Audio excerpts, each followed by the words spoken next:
So we've got the new Xperia Z5 from Sony. It's another flagship phone from the brand, but it's come with a few big changes. This is a brand that really needs a big win, so what it's done is it's gone back, changed the design, made it a little bit cleverer, and added some significant improvements to make it definitely worth taking a look at.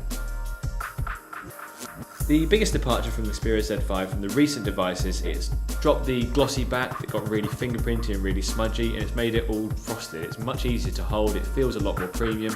Coupled with that, we've got the Xperia logo at the bottom, it's imprinted, and it's hard to explain why, but it just looks that much more, worth your money. You feel like this is a phone that's really well crafted rather than just another Xperia Z in the line.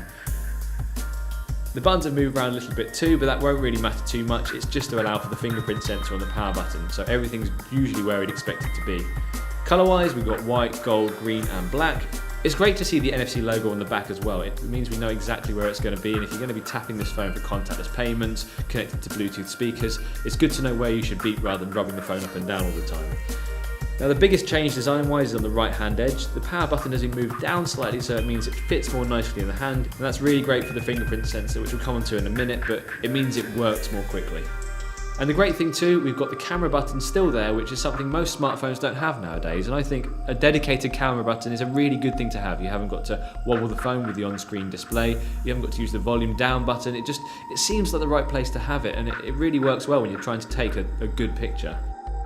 And the other really amazing thing about the phone is it's actually water and dust resistant, and you wouldn't really believe it thinking it does look as good as Samsung S6 and iPhone 6s. It feels like it's in that bracket, and yet at the same time you've got a phone that will, you can drop it in the water, you can drop it in the toilet and it will still keep going. So that's really impressive from Sony to have all the ports uncovered apart from the microSD and nano SIM bit at the top. And it really makes sense. This is a really well designed phone, and it's exactly what you expect when you're spending this much money. A lot of top-end phones at the moment have got a QHD display. That's 2K to some people, but it basically means it's the next level up from Full HD. Now Sony hasn't gone down that road with the Xperia Z5, instead it's stuck with the standard Full HD that it's done in the last 5 or 6 phones, but it still looks really good. It's got Bravia technology in there, it's got X Reality, and all those are just brand names. It basically means that it looks really good from all angles, it looks colourful, it's really bright in direct sunlight, and it's just a good display. So it saves battery too, which makes perfect sense when you've got this smartphone that just shows the content that you really need it to do.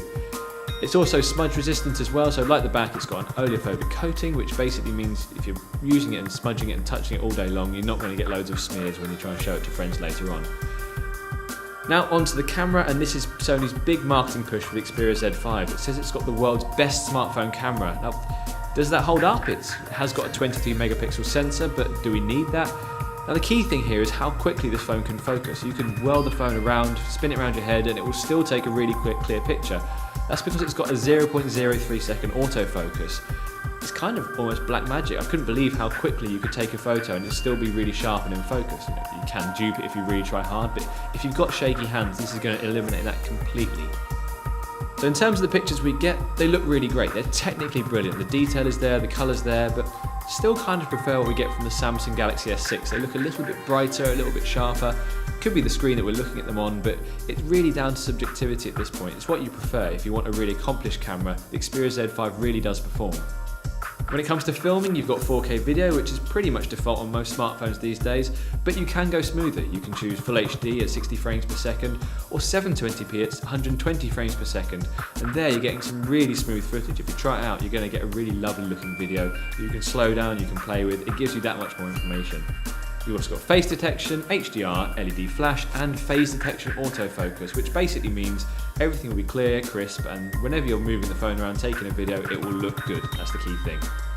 And on the front, we've got a 5.1 megapixel selfie camera, which is pretty much the same as the Z3 Plus. It hasn't changed much, it can still do Full HD filming, it works as you'd expect it to, and you get some good selfies. It's good to see that Sony has finally included a fingerprint scanner in the Xperia Z5. It sits on the side of the phone in the power button, so it's naturally where you rest your finger. It opens up really quickly, it's really powerful, and it's good to see Sony joining the rest of the market. It also means that when you've got Android Pay coming further down the line, you'll be able to use your phone to pay for stuff as well. It's a good move to have. There's microSD support too, so if you want more than the 32GB that's already on board, you can expand it really easily. Now when it comes to performance of the Xperia Z5, we were worried. It's got the Snapdragon 810 processor that was used in the Xperia Z3 Plus, and that phone was a bit of a mess. It had overheating problems, apps were crashing. What we expected was a really premium smartphone, and we didn't get it. We gave it 3 out of 5 for a reason. Things have improved massively with Xperia Z5, and we're really happy to see that because it means that everything works as you'd expect it to. You can take 4K video for ages, the phone doesn't start to get really hot and crash. The apps work well, and it really performs as a top-end smartphone should. In terms of the software on board, it's Android 5.1 Lollipop, with Marshmallow coming down the line, so that should improve battery life even more, give you more great features. And yeah, it's got Sony's Xperia UI on top, but if you're into the Sony brand, it works really well. Everything's where it should be. It looks a little bit dated, but essentially it works really well. One of the other big things that Sony really loves to talk about with its smartphones is the battery life. And it says it's got one of the best on the market because it's got stamina mode, it's got really clever ways of optimizing the screen. And yeah, the Xperia Z5 does kind of stack up to that. It does have one of the longer battery lives out there. It's not 2 days though. I think we'll get for about a day and a half on medium usage, which is more than the rest of the market. It's not as leading as Sony thinks it is, but it works really well. And it's a great comeback again from the Z3 Plus, which was again just terrible in terms of battery life. So really good to see Sony pushing this up again. So overall, what do we think of the Sony Xperia Z5?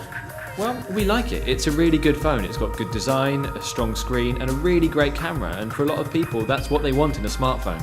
There are some issues. The Sony Xperia UI isn't quite what we'd want it to be in terms of a modern user interface. And the Xperia Z5 looks like the Xperia Zs of old. It hasn't really updated. But if you're someone that's into Sony phones, or you just want one that really works, we think you'll really enjoy this. You'll think this is a phone that's got a lot of great features at an affordable price, and it just works.